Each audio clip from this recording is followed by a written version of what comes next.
Hi, I'm Brian Matthey, again with Verico the Mortgage Professionals in Kingston, Ontario, and welcome to our video series on reverse mortgages. In video number 2, I'm being joined with Drew Brown. Drew, welcome. Hi, Brian. Thanks for having me. I'm going to put you on the hot seat today. All right. And we promise that we're going to talk about the myths involved in reverse mortgages. I mentioned in video 1 there's been a huge increase in reverse mortgages in Canada, magnificent growth, I mean, when you consider it. So obviously a lot of people are using them, but there's still a lot of misconceptions out there. I see it in the press, I see it on radio, I see it sometimes on TV. So the goal of this video that we're going to do today is talking about the myths. So here you go, I'm putting you on the hot seat. So here's all the myths that everybody talks about. The bank will own my home. Well, you will, hold on, I'm going to give them all to you. Oh, okay. Okay? You will owe more than your home is worth by the end of the mortgage. Reverse mortgages are too expensive because rates are too high. It's a solution as a last resort. I saw that one on TV last week. A HELOC is a better alternative. The bank can force the homeowner to sell or foreclose at any time. Surviving spouses are stuck paying for the loan if the spouse dies and may have to sell. So let's talk about number 1. The bank will own my home. Well, thanks, Brian, for having me in today. Appreciate it. And, you know, it's part of our mandate and my job to make sure that these kinds of things are not existing in our marketplace, meaning that we need to get the truth out and dispel these myths. So the first one, where it says the bank will own my home, that's absolutely incorrect. We do not own anybody's home. We register a first mortgage against the title of a property as a reverse mortgage with Home Equity Bank, just like any financial institution in Canada. We do not go on title to the property. So the homeowner is free to sell that property whenever they choose, and also to do whatever they like with it. If they want to renovate it or have somebody move in, kids or whatever, we don't have anything to do with that. So it's just, it's a typical mortgage. It just has It's a difference absolutely. because it has no payments, That's right. That is exactly right. I think I read someplace where based on what you lend or the percentage of what you lend, what is that band? Well, the way that we lend is that first you have to be over 55 years of age, and there's no maximum to that age. So what happens is that based on the value of someone's home, their age and their gender, we do take that into consideration, and it's for everyone that's on the application, either a single person or spouses. The maximum loan to value we will lend to is 55%. It is graded on your age. So somebody who is 55 years of age is not going to get 55% loan to value. Correct. Yeah, and I think that's a common misconception it out is. there. And we say up to, and people tend to miss that part of it. But the older you are, the greater loan to value to 55% you will get. Yeah, and I mean, when people talk about reverse mortgages, you know, the second question, you will owe more than your home is worth by the end of the mortgage. Well, if you take how you're gauging what you're going to lend them, value appreciation in the property, how a reverse mortgage works with the value that they're, I think, if I remember looking at the statistics that I was looking at, it's very rare where you're approaching even a value of 75%. It is extremely rare. And we also, a homeowner who gets a reverse mortgage with us does not have to worry about, we have clients that have been with us for 30 years. So we started this in 1986 as the CHIP Home Income Program.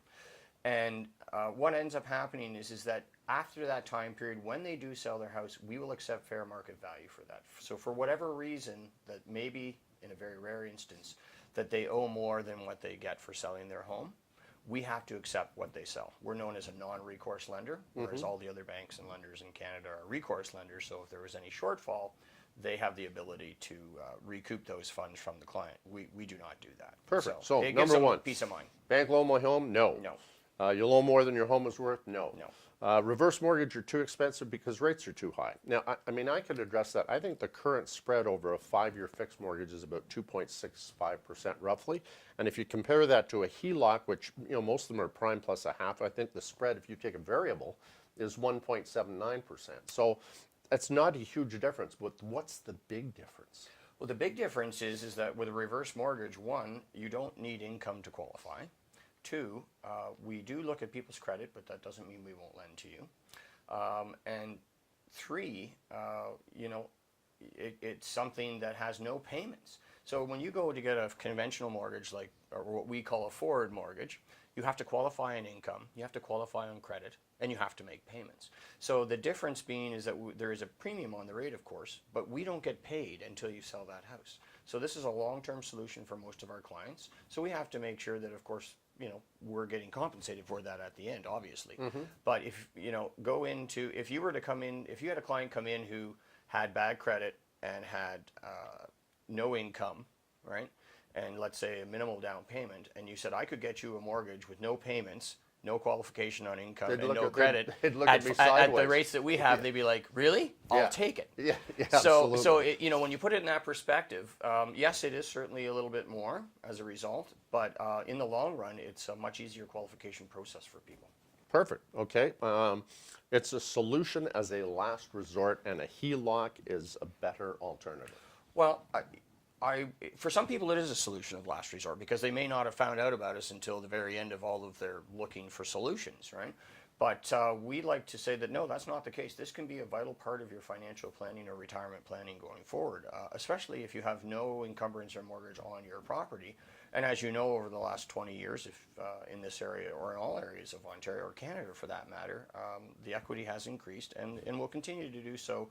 Probably not at the same rates we've seen recently, but because there's so much more people and employment's up, or well, unemployment's down, employment is up. There's a high demand for properties, even though it looks like they're priced out of sight. I think we're going to see some stabilization on that, but if I look, the HELOC's a better alternative. Right. And I said in the first video, there are other alternatives that people can consider, and it depends on somebody's financial circumstance as to whether a HELOC is a better alternative for them. And in a HELOC, they're going to have to self-manage that. So if they're not going to make any payments, they're really going to be taking their HELOC and using their HELOC to make their payments. They're going to have to manage it. Whereas in the reverse mortgage, it's all done for them. That's correct. So it's done. And you mentioned another really good situation with the new banking regulations.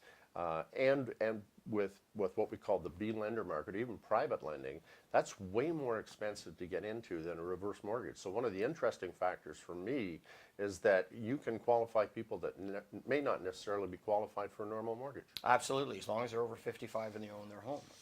It's becoming more of an alternative for more people as they start to understand what the costs are involved in, let's say, a private or a B lender situation. So, okay, yeah, let's talk about the last two. The bank can force the homeowner to sell or foreclose at any time, and heaven forbid the surviving spouse is stuck paying for a loan if the spouse dies or may have to sell. And you know what? I say heaven forbid, but I mean those are two things that would stick in people's minds, saying, I get into this reverse mortgage and oh my God, what happens? Well, to answer the first one, the bank can force the homeowner to sell or foreclose at any time. That is incorrect. The only qualifications, the only requirements of our clients are three things once they have a reverse mortgage and they're making no payments. One is to keep their property taxes up to date, keep their home insurance policy intact and up to date, and to keep the home in good repair. Well, almost everybody does that anyways. I mean, there's a lot of pride of ownership in when you have a home, right? I mean, I have a home, you have a home. And I think when somebody gets a reverse mortgage, you want to ensure that, and you were talking about income before, that they do have that money, that they can pay their property taxes and pay their utilities and pay for the upkeep of the home. And sometimes I've seen situations where reverse mortgages can actually be used to help them with the upkeep of the home or help them with renovations or put things in place where they're not spending money down the road. That's correct? exactly right. Exactly right. And if our clients ever get into any trouble financially with, say, their property taxes, or there's other life events that happen at their time because of health or whatever that reason might be, we'll approach them, or they can approach us, and we can refinance it to help, dispel or get rid of whatever that stress is at the time, so they can continue to live in the home. Just means the mortgage goes up a little bit, but they've also, one, increased in age, and two, the value's usually gone up. So that way we can protect the property as far as it being in disrepair, let's say, if that were the case. So I think we've covered off all the myths. Well, no, last one. Surviving spouses are stuck paying for the loan. Okay. So yes, if there are more than one applicant, so if spouses are on the application, now I must tell you that both applicants have to be 55 years and over, even if there is a non-owning spouse involved because of our property rights here in Ontario. Even if one of the spouses is not on title but they are married, they have rights to that property. So we have to make sure that person is also 55 and over. Okay. Reason being is that if one of them were to pass away, nothing happens. I mean, well, I shouldn't say nothing happens. It's obviously a terrible event. But as far as we're concerned, the surviving spouse can stay in the home until they decide to sell, or they pass away, and then their estate would sell, and we would get paid back at that time. So there's no No stress, no worry. You No do stress, not have no no, worry. not at all, not at all. Whereas, let's say you were in a bank situation and one of those a spouse dies, that income disappears, you start falling behind on your mortgage payments. I've seen it. I mean, And they're I've going to approach you now and say, you know what, you either need to sell Absolutely. this or we're going to take this property back Yeah, from you. I've seen that. Yeah, and that doesn't happen in our situation. Perfect. Okay, so we've taken care of the myths.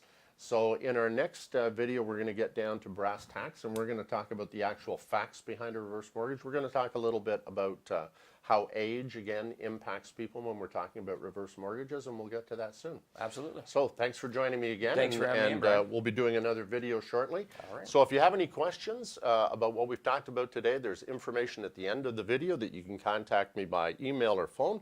Thanks for watching, and we'll see you in the next video.